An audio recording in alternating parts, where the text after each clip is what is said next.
And how's it going, everybody? This is Robbie One Kenobi here to bring you my NXT TakeOver Chicago 2 review. Of course, NXT TakeOver Chicago 2 aired last night live on the WWE Network. And overall, guys, I thought this was an incredible NXT TakeOver special. I think it ranks right up there with NXT TakeOver New Orleans, but if I had to give a slight edge to either one of them, if you were to ask me which one I thought was better, I give the slight edge to NXT TakeOver New Orleans because I feel like, I don't know if it was because it was Mania weekend, but it had this magic to it that made it such an incredible show. But this show, TakeOver Chicago 2, I thought was just as incredible. It was great, 2.5 hours of wrestling, and I loved it. I loved this show from start to finish, and I honestly didn't see I didn't give it a perfect score, but I did not really see a problem with this entire show. I loved it from start to finish, and like I said, it was an incredible show. I don't think it was better than NXT TakeOver New Orleans, but it definitely was up there with NXT TakeOver New Orleans. And I know it's been a while, guys, since I reviewed. It's been a while since I reviewed an NXT TakeOver special or a WWE pay-per-view in general, because I know the last time I did something like this was Hell in a Cell, which is crazy. And I know like Money in the Bank ended like 12 minutes ago or something, and I haven't seen Money in the Bank yet. I don't really care for I really don't care for the pay-per-view in general, but there are 4 matches on the card that I'm going to watch when I'm done with this review. Those are the only matches I really care for. But yeah, I'm not here to talk about Money in the Bank. I'm here to talk about NXT TakeOver. I'm here to talk about NXT TakeOver Chicago 2. So let's get right down to my review. So first off, the Chicago crowd was awesome. They were awesome throughout the night. Sadly, there was no Mauro Ranallo on commentary. He was on assignment in Texas covering the Errol Spence Jr. Carlos Ocampo fight for Showtime Championship Boxing. So it did suck not having Mauro do commentary for the show. He was replaced by Vic Joseph from 205 Live, and I like Vic Joseph. Vic Joseph does a fine job on 205 Live, and he did a fine job on commentary with Nigel McGuinness and Percy Watson. All right, now it's time to get down to the matches. So the first match, so the opener was for the NXT Tag Team Championships, the Undisputed Era defending against Oney Lorcan, excuse me, and Danny Burch. Red hot opener, great opener. Crowd was really into this opener. Crowd was strongly behind Undisputed Era. Undisputed Era were the heels in this match, but the crowd was 100% behind them, and they booed Danny Burch and Oney Lorcan. I noticed that. I was like, okay, are they booing Burch and Lorcan? And yeah, you have to believe it's because Roderick Strong, Adam Cole, and Kyle O'Reilly are so beloved by the Chicago crowd. Like before they came to NXT, they did their thing in ROH and PWG. So, it's an indie love right there. So like I said, this was a great opener. It was a red hot opener. Crowd was into it. And it was a great mesh of styles. You had the technical wizards, so to speak, in Kyle O'Reilly and Roderick Strong going up against the, the stiff, hard-hitting brawlers in Oney Lorcan and Danny Burch. And, early on, Burch and Lorcan, they got a good head start. They're utilizing their rough and tough style, and then you had Undisputed Era utilizing their quickness, their technical skills to bring down, to wear down Lorcan and Burch. So like I said, Undisputed Era were the clear favorites in this match. The crowd was clearly behind them, but then when Oney Lorcan got the hot tag, he turned that whole crowd around. Oney Lorcan was the MVP of this match. He got a ridiculous hot tag, and he just took it to both Kyle O'Reilly and Roderick Strong. And it was just awesome. An awesome sequence. It was just an awesome moment after moment after moment leading into the finish. So towards the end, Oney Lorcan and Danny Burch hit this ridiculous doomsday device European uppercut on Kyle O'Reilly. And I honestly thought the match was over there, but Adam Cole, who was on the outside, pulled Kyle O'Reilly out from the ring, but then Adam Cole got ejected by the referee. Kyle O'Reilly then managed to apply the guillotine choke on Oney Lorcan, but Oney managed to counter with like an overhead belly-to-belly suplex. Oney then hit a powerbomb on Roderick Strong, and he transitioned that into a single leg crab. Kyle O'Reilly tried to break it up, but Danny Burch trapped him in a crossface. And in the middle of the ring, you have the Undisputed Era trapped in these submission holds. But Kyle O'Reilly managed to roll over and kick Oney Lorcan in the face just enough to cause a break in the hold. And then Oney Lorcan went 1-on-2 against the Undisputed Era. But in the end, they finished off Oney Lorcan with, well, first it was, I believe, Roderick Strong hit him with like a couple of stiff knees. And then Roddy and O'Reilly hit a clothesline leg sweep combination for the 1-2-3. Undisputed Era retains the NXT Tag Team Championships. Awesome opener, red hot opener, and like I said, crowd was really into it. Crowd was solely behind Undisputed Era, but after that hot tag from Oney Lorcan, you know, they cheered Oney Lorcan, and they gave Danny Burch and Oney Lorcan a round of applause, a standing ovation at the end of the match, even though Burch and Lorcan lost the match. So that's just the beauty of NXT and the beauty of storytelling in the matches. You know, you had Burch and Lorcan, who were, even though they were the faces technically in the match, they were the heels according to the Chicago crowd. And once Oney Lorcan got that hot tag and was just a one-man army, you know, the crowd just appreciated his efforts and everything, and they appreciated the efforts of Burch and Lorcan as a team. So great opener, like I said, red hot opener, 3 3/4 stars. And you know, real quick, I just want to say, when Oney Lorcan and Danny Burch were getting in the round, the standing ovation of the crowd, I was afraid that Burch and Lorcan, like Lorcan was going to turn on Burch, or Burch might turn on Lorcan, because of course last year at NXT TakeOver Chicago 2, we witnessed the shocking death of another popular tag team, and of course they were featured in the main event, and I'll get to that later. But great opener, and I definitely see big things for Oney Lorcan and Danny Burch. And I definitely see them becoming NXT Tag Team Champions in the future. Hopefully they'll win the titles before they get called up to the main roster. But great effort from both men, great match, and that was just the perfect opener. I honestly thought Ricochet and Velveteen Dream was going to open up the show, but this was the perfect opener.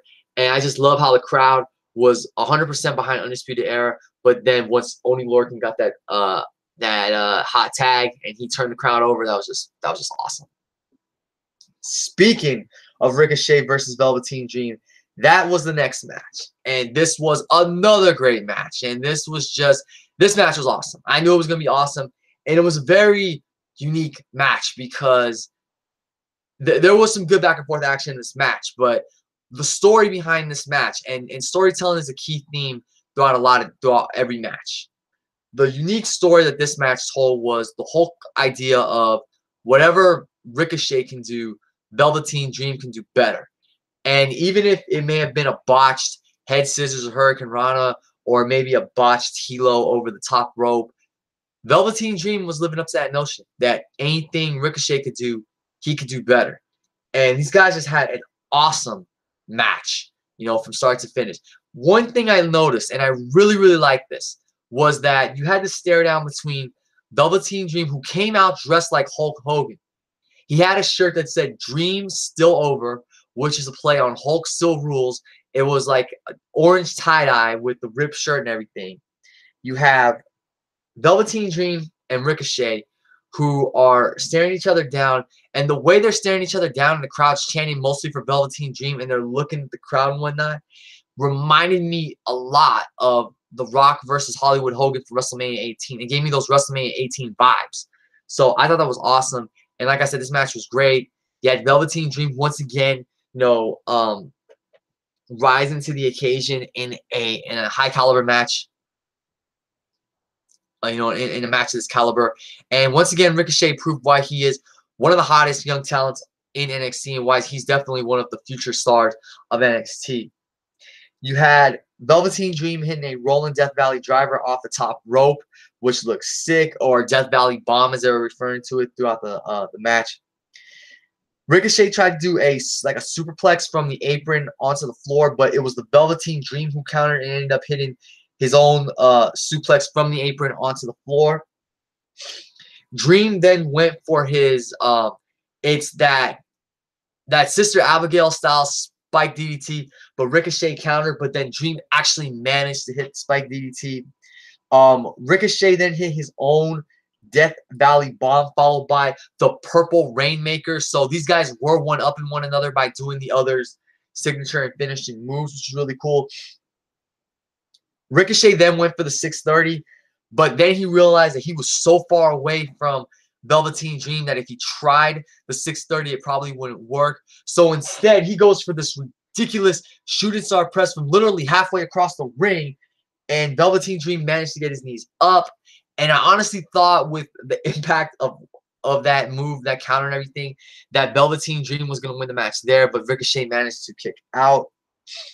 And then Dream went for like a coast-to-coast Purple Rainmaker from about the same distance that Ricochet went for the shooting star press, but he missed. Ricochet managed to counter, well, not counter, he managed to bounce back with a 630 across Velveteen Dream's back, and Ricochet scored the 1-2-3 for the victory.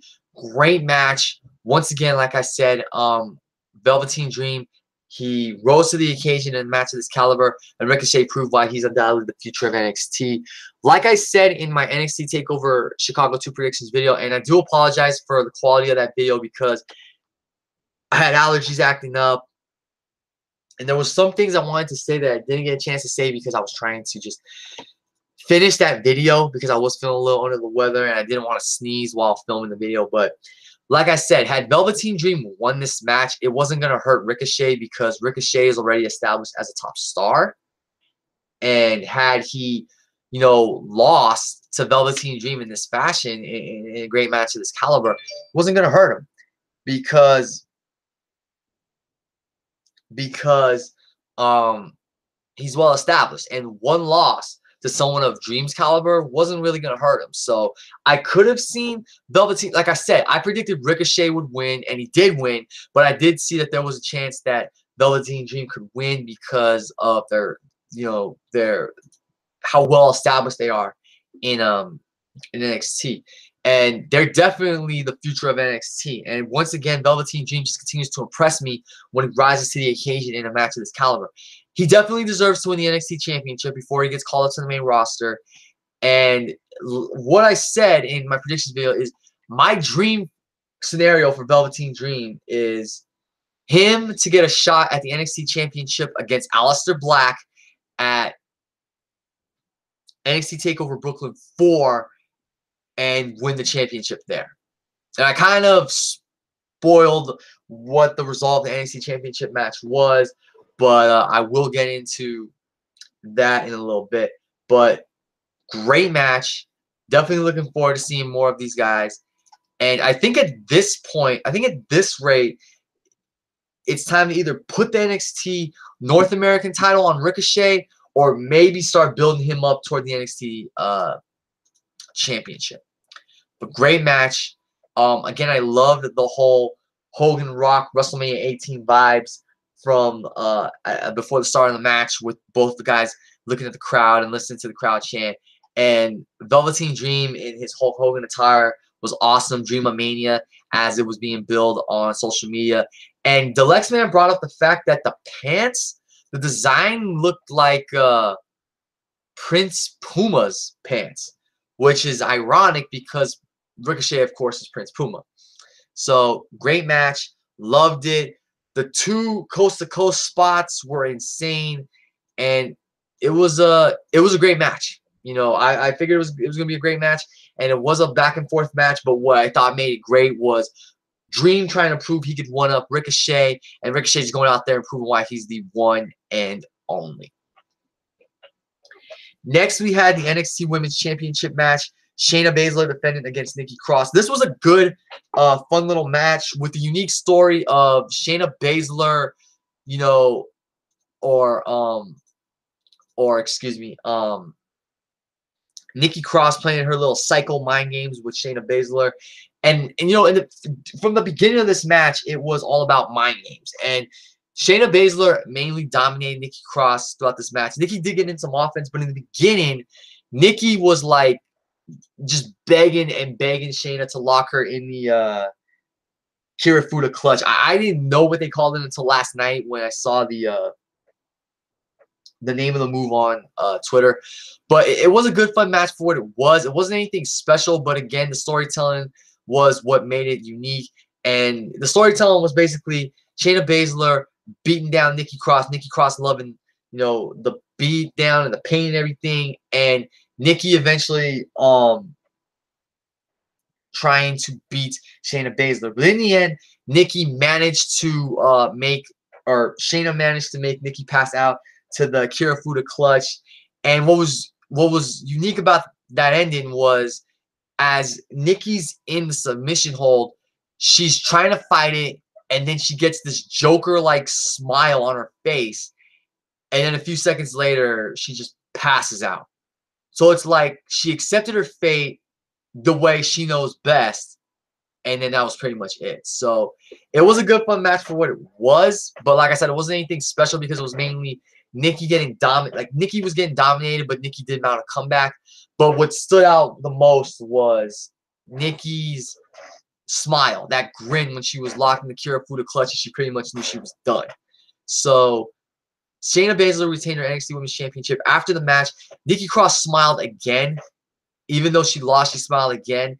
And, I mean, I pretty much knew she wasn't going to win the NXT Women's Championship. That was something I was trying to say in my predictions video, was that this title match and the NXT Tag Team Championship match, although it could have gone the other way in NXT Tag Team Championship match, they weren't extremely predictable, but you figured the champions aren't going to lose their titles, especially if Nikki's going to get called up to the main roster and finally join Sandy and debut with Sandy most likely this Tuesday on SmackDown.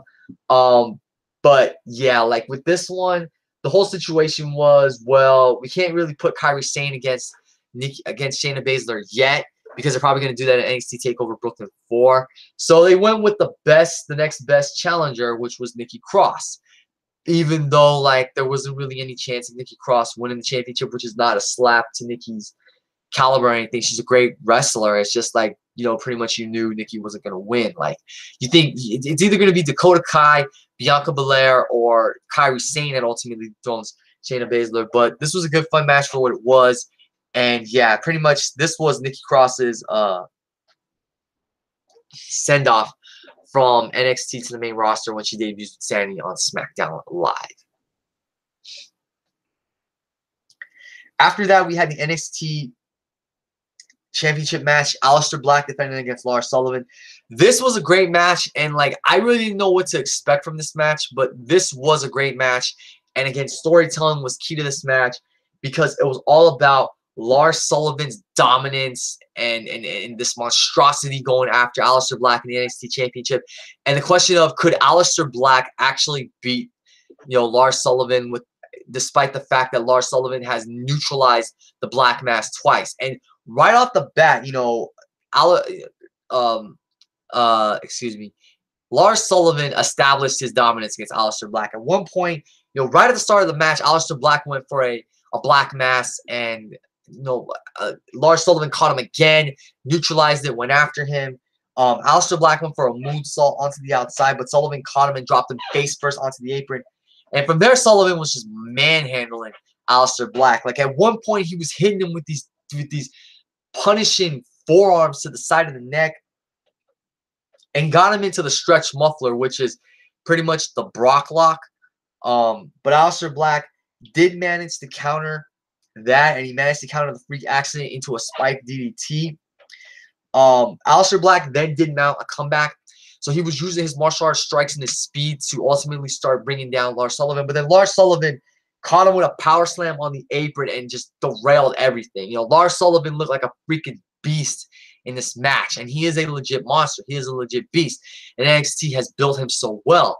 And the fact that he just was nearly steamrolling through Aleister Black was insane. You know, Aleister Black had to use his speed and martial arts to wear down Lars Sullivan at any cost. And at one point, I forgot if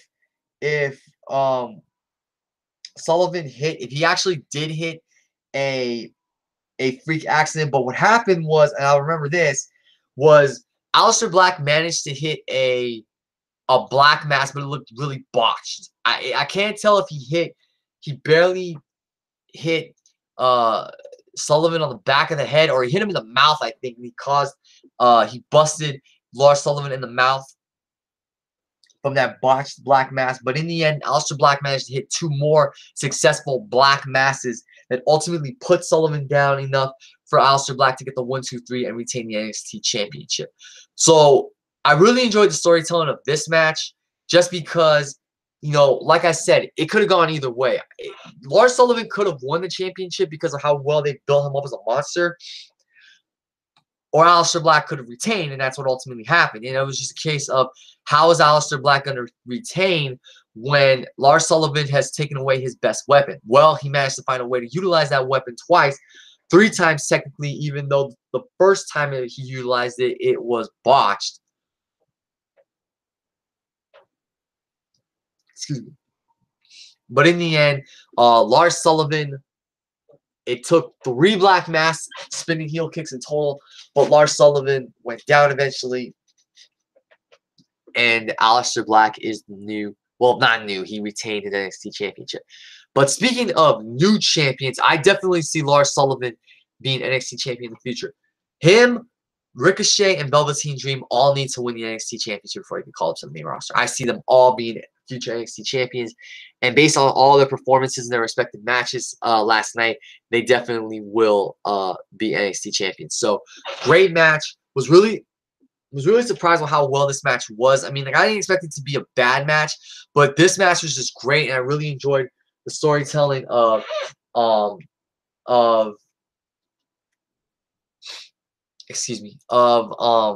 Black trying to chop down this behemoth, and Sullivan just taking the fight to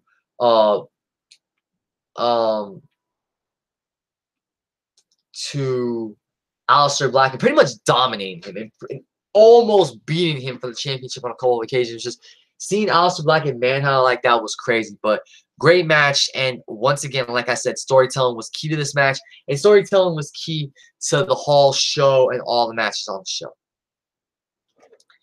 And finally, guys, we get to the main event. And like I said, I had no idea if this match could top these guys' previous battle at NXT TakeOver New Orleans. Johnny Gargano versus Tomasso Ciampa in a Chicago street fight. I didn't know if this could top their unsanctioned match from TakeOver New Orleans, but in my opinion, guys, it did. Why I like this match better than the unsanctioned match, and don't get me wrong, the unsanctioned match was an incredible match, but I think the storytelling, the emotion, the brutality, the violence, everything in this match really meant something, and I just really enjoyed all of it. It was so effective, it was so strong, and it made this match, in my opinion, better than the unsanctioned match. The unsanctioned match, like I said, incredible match, but this match right here, in my opinion, not blew that match out of the water, but this match topped the unsanctioned match. And this was a fight. They both came out in street gear. Gargano came out in ring gear that was very similar to Captain America from the Avengers films, which I liked. I thought that was great. Ciampa was in his usual street fight gear, so I liked that they were in street fight gear for this match. And it was, like I said, a straight-up fight. They went at it from the beginning. They brawled in the crowd. There was this fun spot where Tomasso Ciampa grabbed a Johnny Wrestling sign from a fan. He tried to rip it up, but he couldn't. And then when Gargano got a hold of it, Ciampa realized it was a stop sign. So there was a stop sign planted inside the Johnny Wrestling sign, which was very unique. Gargano even hit a crossbody from, I think, off either off a crowd railing or off like one of the electric boxes or something. And then from there, this fight got taken to a whole new brutal level. Ciampa wrapped a chair around Johnny Gargano's neck and drove Johnny's neck face first into the steel stairs, which was a very brutal and sick spot. And of course, that's because of Johnny's injured neck from the previous assaults he suffered at the hands of Ciampa. Gargano then removed his belt and began to whip Ciampa with it violently. Gargano also placed a trash can over Ciampa's head and hit him with a meeting in the middle super kick. Ciampa then gouged Gargano in the eyes and hit him with Project Ciampa, which is that powerbomb lung blower, and then hit him with a wicked running knee with a trash can lid.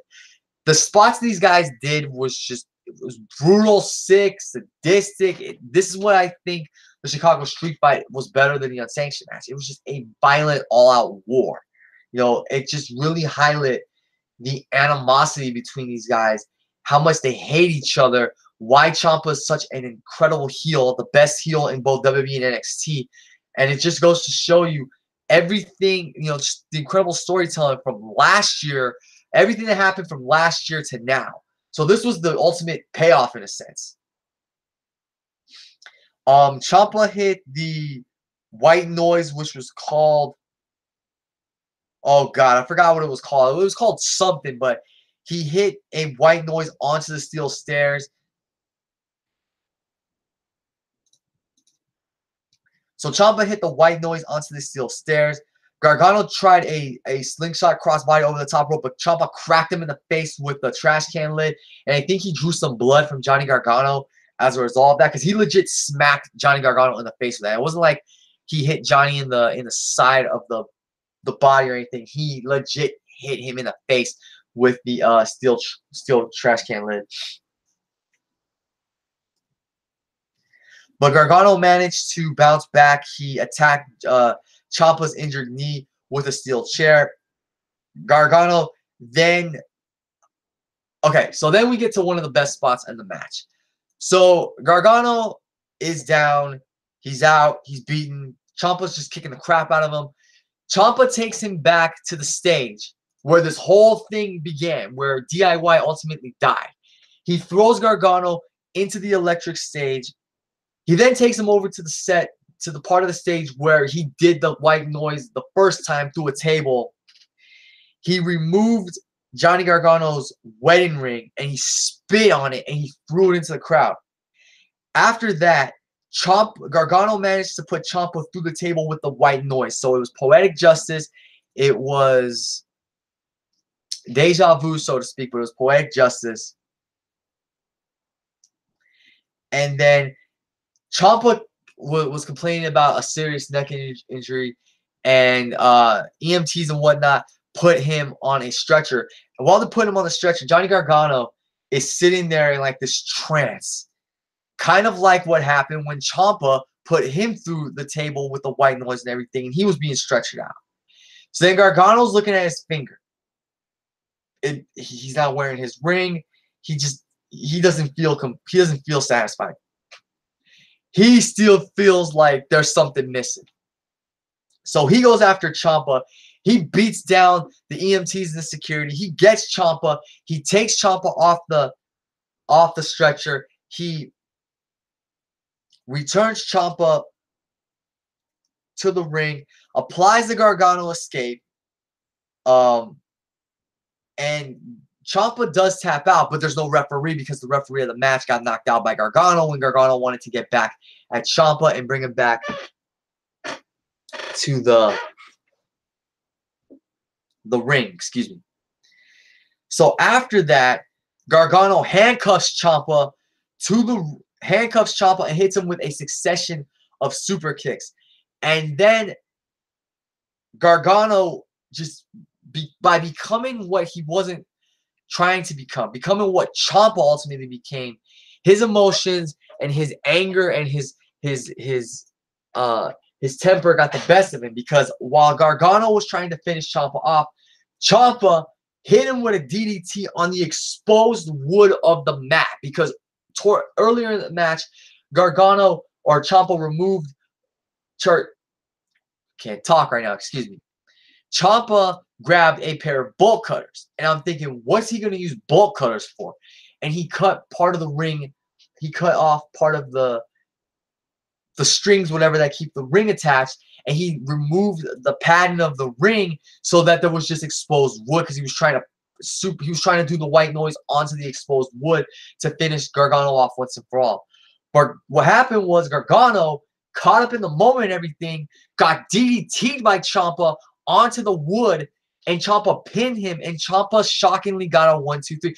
Now, I predicted Ciampa was going to win, but the way that Gargano was beating him down, you would think Gargano's going to win this, no doubt. But Ciampa got the win, and the crowd was shocked. They were stunned because they didn't think Ciampa had a chance at winning because of how much Gargano beat him down. So Ciampa got the win. He pinned Gargano, and then Gargano, the crowd was just shocked. You have these great shots of the crowd with just this shocked looks on their faces because they didn't expect Johnny Gargano to lose like that when he pretty much had Ciampa beat, but his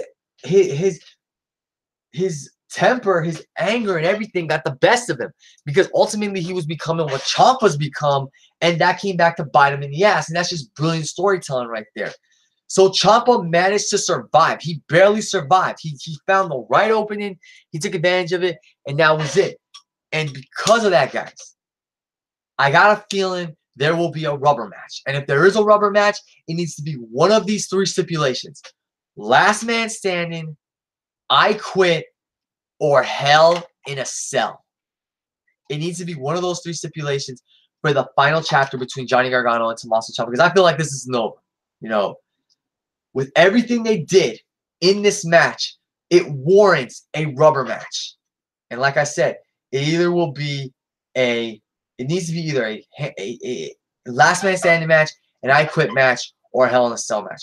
But in my opinion, guys, this match was freaking phenomenal. 5 stars. 5 stars because it was such an incredible match with fantastic storytelling. The violence, the brutality, it was awesome. This was a street fight.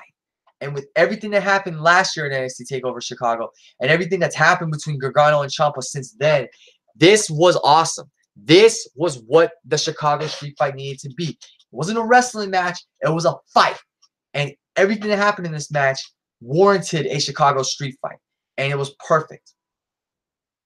And like I said, guys, this warrants a rubber match, and if we do get a rubber match, it has to be either I quit, last man standing, or hell in a cell.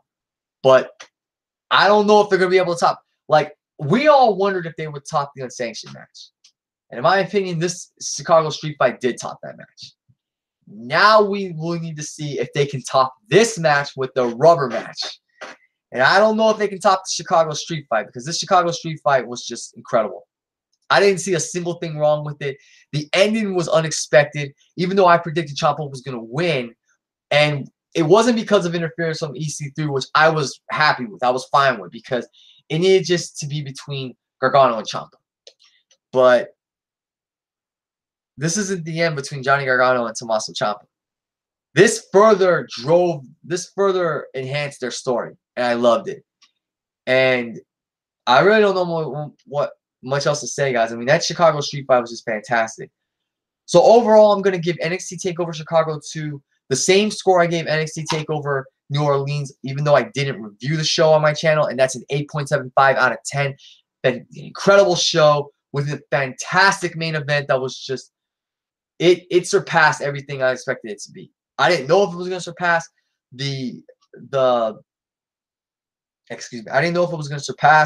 the unsanctioned match, but it did, and it was awesome.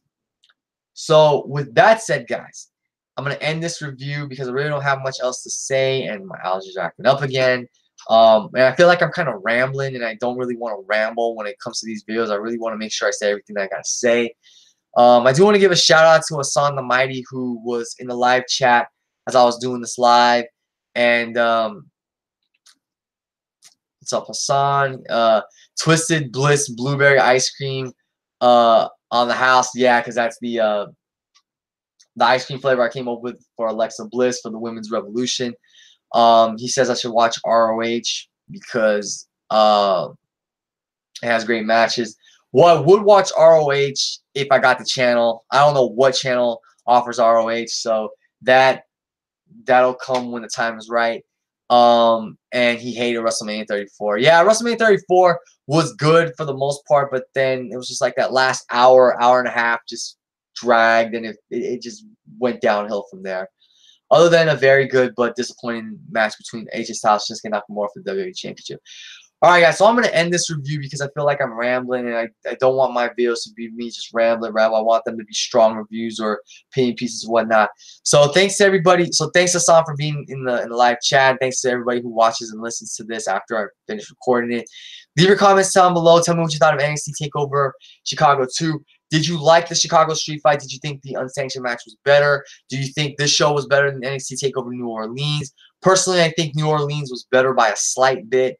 But both shows were incredible. Both shows were awesome.